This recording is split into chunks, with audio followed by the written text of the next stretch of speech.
Hockey క్రీడా సంస్కృతి లేని భారతదేశాన్ని ఒలింపిక్స్ మెరుపులతో అగ్రస్థానంలో నిలిపింది. ఇప్పుడంటే క్రికెట్ మాయలో పడి దీన్ని మర్చిపోయాం. కానీ ఒకప్పుడు హాకీ ఈ దేశపు గుండె చప్పుడు.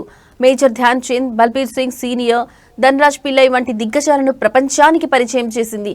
భారత హాకీ జట్టు అంతర్జాతీయ హాకీ 1925లో ఇప్పుడు 2025లో అడుగుపెట్టి నేటికి 100 ఏళ్లు పూర్తయింది. 1850లో ఆంగ్లేయులు భారత్కు హాకీని పరిచయం చేశారు. దాదాపు 75 ఏళ్ల తర్వాత 1925 నవంబర్లో భారత హాకీకి తనకంటూ ఒక పాలక వర్గాన్ని ఏర్పాటు చేయడం కోసం కొంతమంది వ్యక్తులు గ్వాలియర్లో సమావేశమయ్యారు. అలా మొదలైంది ఇండియన్ హాకీ ఫెడరేషన్.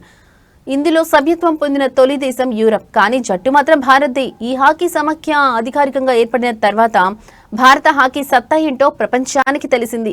1926లో తొలిసారిగా న్యూజిలాండ్ టూర్కు వెళ్లిన భారత జట్టు 21 మ్యాచ్లు ఆడగా 18 గెలిచింది. ఈ పర్యటనలో హాకీ దిగ్గజం మేజర్ ధ్యాన్ చంద్ ప్రపంచానికి పరిచయమయ్యాడు.